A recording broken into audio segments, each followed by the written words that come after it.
All right, Vince. We have come to the point in the show where I ask you, are you ready for rapid fire? On that happy note, absolutely ready for some rapid fire. We got there's this. There appears to be a theme this year, or this year, this day with rapid fire. There is like a lot of things just like started flowing out of my brain as I thought of one question. Other sort of related questions Yeah. came out of it as well, and everyone will find that out here in just a minute. Yep. So Riley Leonard passed for 2,861 yards in 16 games last season. Scale of 1 to 10, how confident are you that either CJ Carr or Kenny Minchey, depending on which becomes the starter, will surpass that number during the regular season this fall?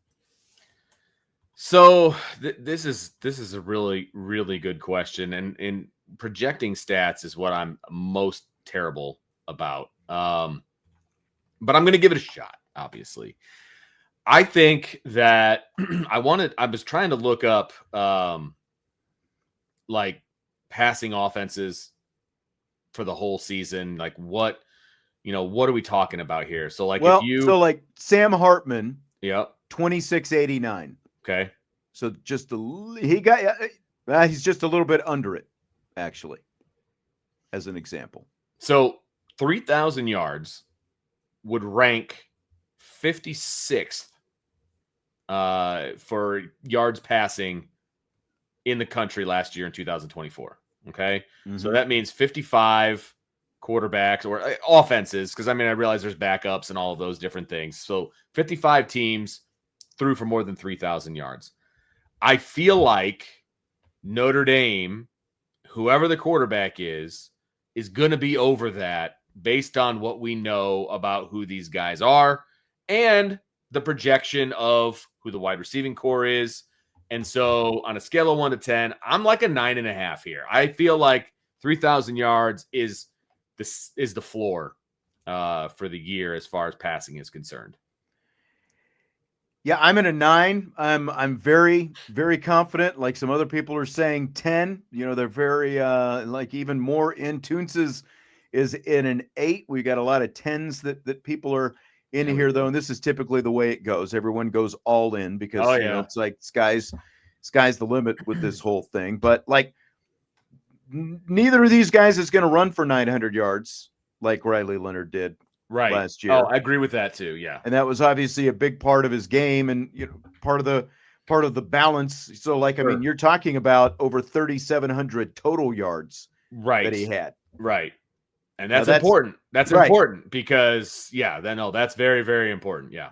Yeah, exactly. And so like I went back and looked. Ian Book in 2018, his first full season. I guess it wasn't a full season, quite a full season, technically, but still he played most of the season. He was a little over 2,600 yards. So he was just a couple 100 yards shy. And we expect whoever the guy is going to be, the guy like, so I'm just very confident that the guy that ends up being the starter is going to be right in the 3,000 yard ballpark. So I'm at a 9 on this. You said you're at a 9.5, like very confident. Yeah. I will say this is in 12 games. This is in 12 games this is before they season. Get to the playoffs. Yeah. I will say this. Anglevator, maybe. Sorry if I butchered your name, my man. But he says throw for 300, run for 200. That's 500 a game. I will tell you this. If they do that, they will have potentially one of the top offenses in the country because only 2 teams averaged more than 500 yards per game. And that was Miami, Florida, and Mississippi. Mm-hmm. So Ole Miss, as it were. And so everyone else in the country was under 500 yards. So if Notre Dame can be 500 yards, they're cooking. They're cooking with some serious gas. Absolutely. Yeah. Like throw for 3. Like, that'd be great. Don't get me wrong. Yeah. That might be a little ambitious, though. That's a little ambitious. High, that's a high bar. Now, that could end up being what the averages are when it's all said and done. They're not necessarily going to hit both of those marks every game, but you might have some games where you throw for 400 and run for 150, And you might have some games where it's the opposite, where you run for closer to 300 and you only pass for 150, 175 yards. That would, like I said, that would be great. Only 2 teams average 500 or more. So that would be a hell of an offensive season. Correct. Leonard had 38 total touchdowns last year. Over under 29.5 total touchdowns for this year's quarterbacks. I'm allowing you to combine them. Oh man! Based on the conversation that we had yesterday. So we're allowing, right? So we're allowing them to combine for passing and rushing, right? So yes. I'm gonna say over. I think they got a chance to get over. I'm not saying that they're going to eclipse what Riley Leonard was able to do, but I think they can get to 30 in a combined fashion of running and throwing. I'm gonna take the over. So it was interesting. I went back and looked over the last few years. Drew Pine, 22 touchdowns, 2 rushing touchdowns. 24. That same season, Buckner threw for 3, ran for 4. So that's 31 between the two of them right there. 2021, Jack Cohn had a combined 27 with Buckner 6 more. So that's 33 right there. If Buckner and Pine can do it, that's what I'm saying. These other two can do it. That's what I'm saying. Yeah. And especially like if Carr is the starter, and again, going to the conversation we had yesterday where maybe Kenny Minchey is, whatever kind of package guy, you could see him adding a few more rushing touchdowns or something like that. Like I'm going to be over as well. 29.5 was the number, over under total touchdowns for the two of them. I'm going to be over on that one. Yep. I'm trying not to be too optimistic here, Sean. But the questions that you're asking are forcing me to be optimistic. So we do have some unders. Scott says under. Christopher says J Love is going to go off this season. Well, J Love went off last season. Remember, he had 17 rushing touchdowns last season, and so did Riley Leonard. And Riley Leonard also threw 21 touchdown passes. Now, granted, that's in 16 games, but so again, Leonard had 38 total touchdowns last year, and Jeremiah Love still had 17 rushing touchdowns. Right. Did he have any receiving touchdowns last year? He might have had 1 or 2. Let me check here real quick. Yeah, he had 2. Okay, so 19 total for him. So 19 total. Yeah, so look, this offense is going to score points, and there's going to be points to go around. Yeah. And I will be the first one to say that in the first few games, teams are going to stack the box to try to stop Jeremiah Love.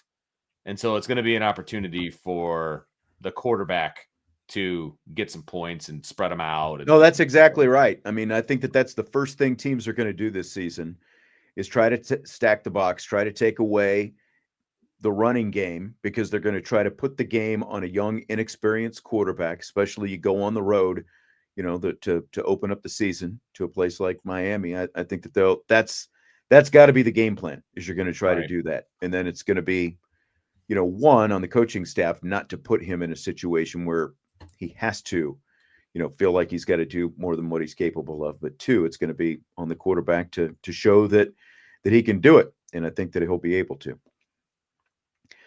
Leonard ran for 17 touchdowns last season. Over under 6.5 combined rushing touchdowns for Carr and Minchey this season.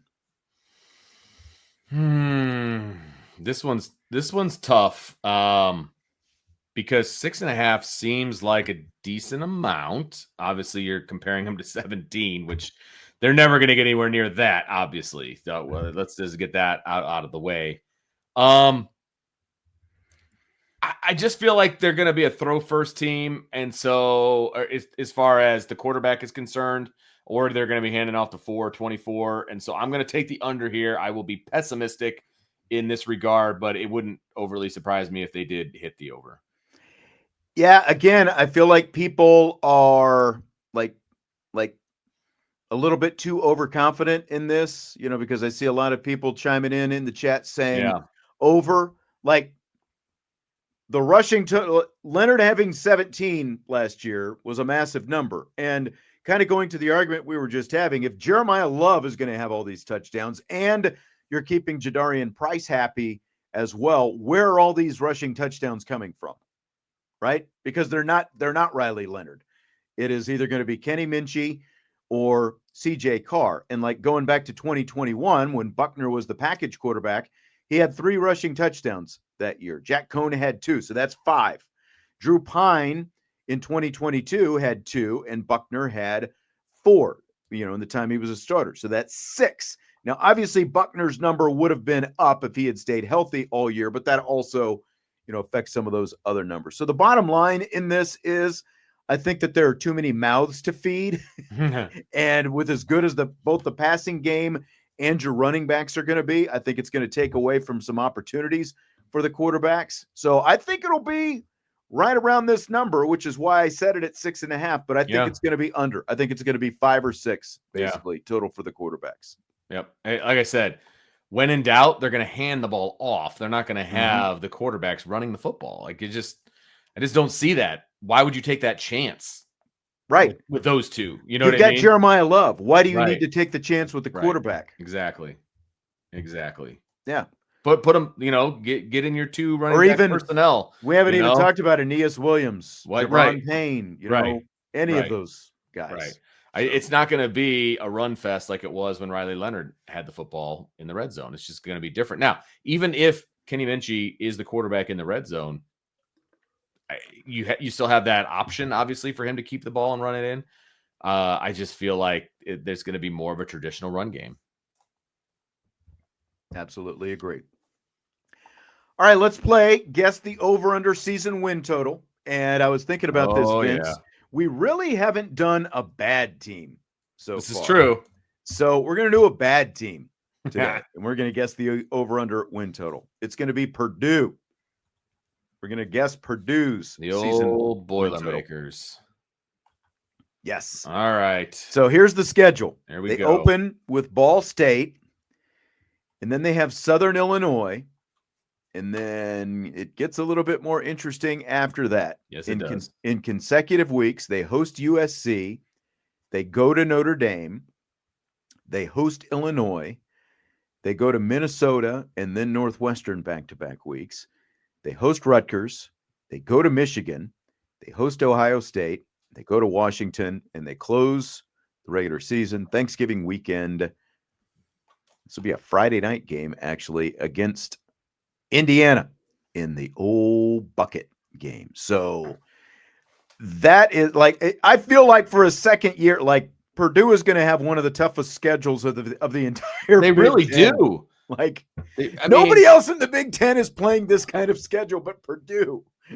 They play arguably the 2, because they don't have Oregon. So they play 2 of the 3 best West Coast teams in the Big Ten, in my opinion. And then they play 2 of the best teams in the Midwest in Ohio State and Michigan, right? Yes. So it's like, yes. Ohio State and Michigan. And by the way, back-to-back. Your rival that just went to the college football playoff last year. Their end of the season, their November is a murderer's row. Let's be honest. You have to go to the big house. You host Ohio State. You have to go to Washington. Whether they're going to be good or not, we'll see. But they have to go to Washington, and then they host IU. Those last 4 games are legit. Absolutely. Not to mention the fact you've got USC and Notre Dame back-to-back, too, just for fun. So, yeah, this is going to be a tough schedule. They're going to be lucky to make it out of this one alive. Well, this game is getting harder to play. We might not be able to play it anymore because they changed the win totals format. Instead of you used to be able to go to each team and click on the team without seeing what the win total was. Sure. And it would, show you, 6.5, 7.5, whatever. So now, it's to win X amount of games, these teams to win 6 games, these teams to win 10 games. Oh, hold it. Here it is. I just had to scroll down a little bit farther. Okay. Fortunately, it's still around. Okay. So what's your guess on Purdue? So I'm somewhere between 3.5 and 4.5. I think 4.5 is too high. 3.5. I think it's either 3.5 or 2.5. I get it. I get it. Because I think they're going to beat Ball State, and I think they're going to beat Southern Illinois. That's 2. And then are there 2 other wins in this? 2 to 3 other wins on this schedule? I don't know that there are. Can they beat Northwestern? Can they beat Rutgers? Yeah. I mean, the easiest game theoretically after Ball State and Southern Illinois are those 2 games, Northwestern and Rutgers. The other ones are not like Illinois is supposed to be an up and coming team. You never know what you're going to get with Minnesota and the belt buckle coach. Those last 4 are all losses to me. USC and Purdue or USC and Notre Dame are losses. So how many are they going to win between Rutgers, Northwestern, Ball State, Southern Illinois? They could be 4-0 in those 4. So I'm setting it at 3.5. I'm going 3.5. I like it. I'm going 3.5. 3.5. That's where I'm at too. Okay. All right. So here we are. Okay. Purdue, we're guessing the over-under season win total for the Purdue Boilermakers, and the number is 3.5. Nailed it. That's terrible. Man. Can you? Poor Purdue. It would be so hard to root for a team that your projected win total. I know. Maybe you'll win 4, but you're probably going to win 3 or less. That's what the Vegas odd makers think. You know what I mean? Holy smokes. That's tough. Yeah. That's tough, man. And you're gonna pay to go watch that. Man. The friends and family section will be full, and that's about it. I'm pretty sure USC goes to USC does. USC goes to both Notre Dame and Purdue this year. Yep. So that's an interesting little. That's why they don't want to play Notre Dame anymore. They go to Indiana too many times. That's right. And they're still not playing actual Indiana. Of course not. Deion Sanders on a podcast this week called out the pre-draft rumors about his son Shadur. Do you buy or sell stuff like this as the reason Shadur slid to the 5th round of the draft? It's one of the reasons. It's a huge buy for me. It's absolutely one of the reasons. The other reason was that he pretty much was terrible in those interviews. He didn't take him. It sounds like he didn't take him seriously, especially for teams that he didn't want to go to. And that's embarrassing. That's unprofessional. It's embarrassing that teams didn't want to have anything to do with that. And then you add on to the fact that you've got Deion constantly in the media talking about his kid, constantly saying, well, I'm going to be in these meetings and, all of these different things. Absolutely. That's why he slid, because people don't want to deal with that crap. Yeah. And, he ended up going obviously to the Browns in the 5th round. It's easy to cut a 5th rounder, by the way. If the Browns are annoyed, it's easy to cut a 5th rounder. So 100% huge buy for me. Yeah, I feel like the threat of the sideshow is a thing. It just more and more, and how far past the draft are we now? And it's oh, here's Deion again, and now we're going to talk about it. And why would you, as an NFL team, why would you want that? Right.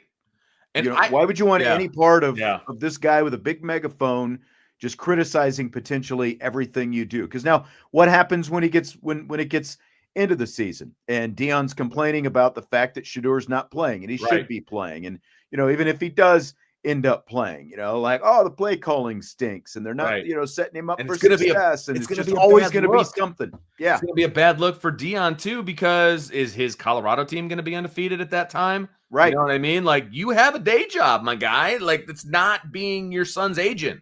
Yeah, exactly. I think it was very underplayed by the media, the Deion effect on Shedeur. And the reason it was underplayed is because no one wants to get on his bad side. They all want to be friends with Deion. Right, because they all want that in. They want that connection. Right. And so nobody wanted to call him out. I think that's what happened. Right. During, and obviously you had Mel Kiper going completely over the top, completely in on Shadur. And that's his right, obviously, but he went overboard with it. But I think that's why you didn't hear, and the media thought one thing, and obviously NFL executives thought something completely different, because NFL guys, they don't have to come out and stand at a microphone and talk about why they didn't draft Shadur, because there are a million other guys they didn't draft as well. Like, right. Talk about who you did draft and you don't have to worry about it. 100%. But that's why I think that there was no like pre-media feed, pushback, because of the fact that we saw what happened when Deion took over, and he's calling out Ed Werder, and it's like, right. do you believe? Do you believe? Well, I don't have to believe. That's not my job. Yeah, in the media to believe in Deion and Colorado. Right. Yeah. And I didn't believe, and I was right. So there you go. There you go. I mean, nailed it. It is what it is. Like, if I was in charge of an NFL team, you got enough headaches, man. Like, NFL teams have enough headaches with what they've got going on. Why would you want to invite that new headache, that circus that is going to be a circus? Like, exactly. Most of the headaches that NFL teams worry about are ones that aren't necessarily on purpose. You know what I mean? Like, just roster issues and things like that. You're inviting a known issue, a known headache into your building. Why would you do that? Yep. Of course, Cleveland did. Not surprising. Exactly. The NBA fined Minnesota Timberwolves star Anthony Edwards for dropping an F-bomb in a post-game press conference during the Western Conference Finals. Is that fair or foul? It's fair because, again, in this day and age, those things are live streamed on radio stations and all of these other things. And look, there is an FCC that does exist. And I'm not going to pull the old Charles Barkley, you're a role model thing. Like, I'm not going to go down that road per se. But there is a level of professionalism that you should have. And if you don't have a big enough vocabulary that you're dropping F-bombs, then that's fair. A problem. That's fair. On the one hand, I agree with that, because like it's one thing for us to sit here and do a show every day. Anyone who steps in front of a microphone, that's going to be broadcast wherever. But at the same time, these guys are adults. They're not in college. Sure. Like, there's no guarantee that it's necessarily going out live to the world. Most of it's going over the internet as opposed to, being broadcast on a TV station live or a radio station or whatever. There are 7-second delays. Everyone is supposed to have a 7-second delay when you've got that live kind of stuff. So you should be able to take care of it. I feel like it's a little bit much. These are grown men. They're adults. I agree with the part that, like, as a grown man and an adult, you should be able to have a selective enough vocabulary that you shouldn't have to. But there's also emotion involved. Sure, I get that. So believe me, I get it. You know me. You and I have talked millions of times. I swear all the time, and I've almost sworn on this show before. As do I. Right. But I also can keep it professional, at least 99.9% of the time, and, control myself when it comes to my language, whether, like, Notre Dame losing a game and I have to come on right immediately afterward for a post-game show. Like, I'm fired up. Like, I want to throw a couple F-bombs out there potentially. You know what I mean? Like, but you have to be professional, and you're getting paid to be a professional. Like, that's just my opinion. Because I have this conversation with kids all the time with their language, and it's like, okay, well, you said this to this person, this adult. How would it look if I said that to my boss? Like, how would that look? What does that look like? And they're like, oh yeah, that's probably not a good look. I said exactly right. So, like, I have that conversation all the time with kids. And so I guess that's kind of more where this is coming from too. I mean, that's funny because, like, you were just talking about, like, the reunion that I had with my old Army friends and all that stuff. And one of the guys, like, we can joke about it 30 years later. They're like, there's a certain way you can talk amongst your friends, but when you're talking about a superior, like, especially in a military setting, there are certain things you can't say. And he crossed a couple of lines. And then, like, in a setting where other people who were even more superior heard it, and there was, as you can imagine, a lot of trouble that came. That's why you have to just have to learn, when you can and you can't. Yes. So that's all I'm saying. It's just it's part of being an adult, and it's part of being a professional and growing up and all of those things. So true. Very true. But I guess, when you're making millions, I know a drop in the bucket anyway, in terms of what he's actually going to have to pay. So, 100%. Yes. The New York Knicks fired head coach Tom Thibideau yesterday after he led the team to its first conference finals in 25 years and also led the Knicks to the playoffs in 4 of his 5 years as head coach after a couple decades of futility, basically. So my question to you is, what would be the NFL equivalent? Like, what NFL coach would have to be fired for the equivalent of Thibideau getting fired? And we're going to do this for NFL, college football, and Major League Baseball. What would be the NFL equivalent? I've got an idea in my head. I'll let you go first if you've got something. How about the NFL? The first thing that came to my mind, because we did kind of briefly talk about it in the show today, would be the Vikings head coach. Yeah. What do you think about good that? One. O'Connell? Yeah. That would be a good one after, the year that he had last year.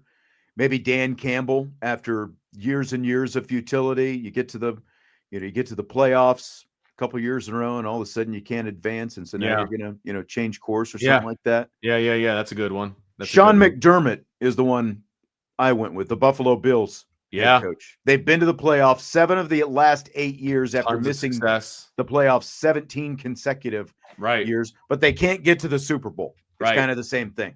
Yeah. And like the thing with Thibideau is, like, and I know you don't follow the NBA very closely, but I think to most people who watched, like, they beat the Boston Celtics in the last round before they, I guess, in the conference semifinals.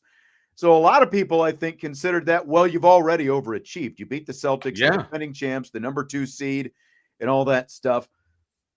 The Knicks brass obviously feels like somehow they underachieved by losing to the Pacers in the conference finals. Well, I think most other observers feel pretty strongly that they actually overachieved just to get to where they got this year. Right. But look, I don't follow the NBA that closely, but I do know that the Knicks have been awful for the last few decades. Like since the 90s, since Patrick Ewing and, that whole, like, I think of the Knicks and the Pacers, and I think of Reggie Miller and, that whole, like, the choke and the garden. 100%. Like, that was like 30 years ago. Yeah. It's a long time ago, Sean. He just led them to their first 50-win season in 30 years. Right. How do you can a guy like that? Right. I was actually shocked when I saw that headline a couple days ago. I was shocked. I was like, really? Like, the Knicks have been nothing, and now they had something. They had 13 head coaches. Jeff Van Gundy was the last guy to get him to a conference finals. 13 head coaches between Van Gundy and Thibideau, and they fired the guy because you lost in the conference finals. Amazing.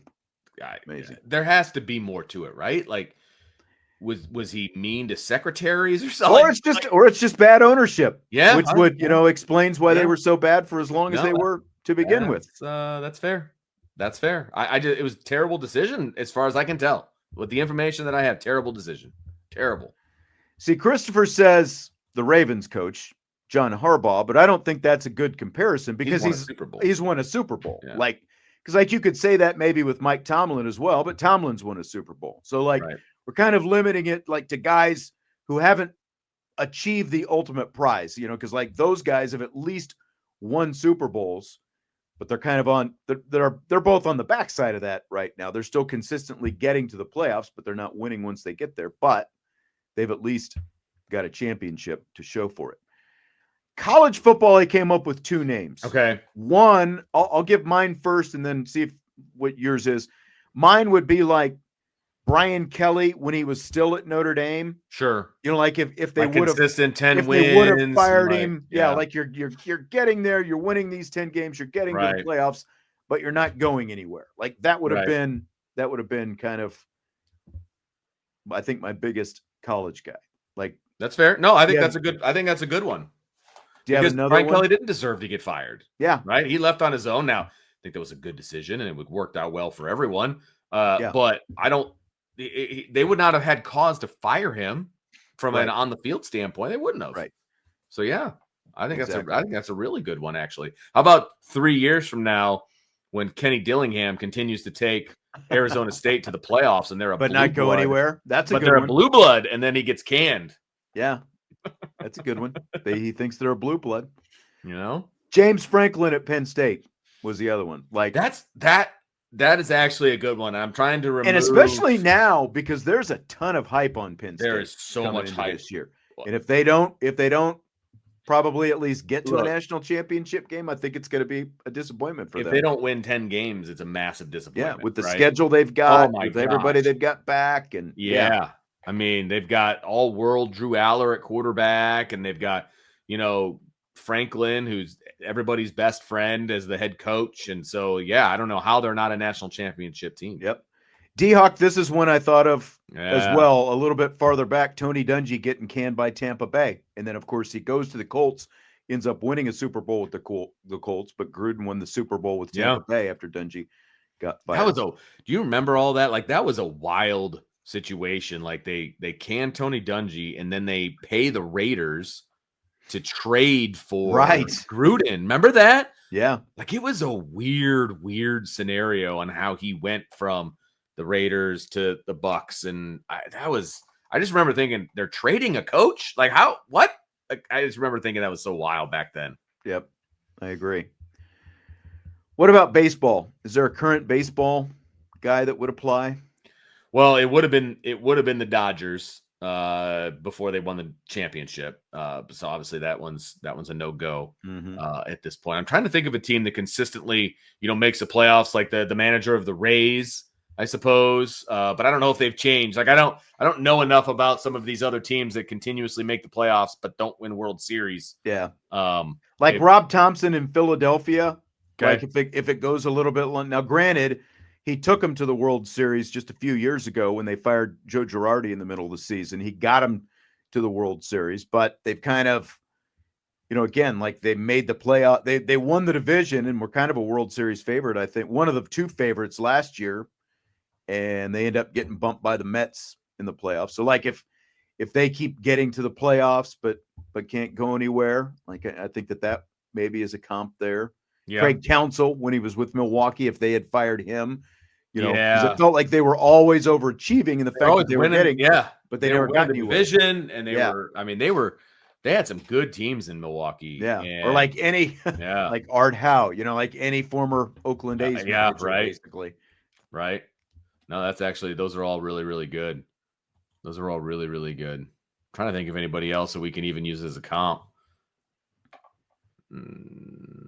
Buck Showalter is a former one because like he was like Yankees. He got replaced by Joe Torre, like right before the like the Yankees big run. And he's kind of like Showalter was always a pretty good turnaround, stabilize guy, but could never really go any farther, whether it was the Yankees, the Mets, the Baltimore Orioles, even in Arizona, I think to an extent, like he could get you to the playoffs, but never really, could get to the World Series. Right. What about Terry Francona?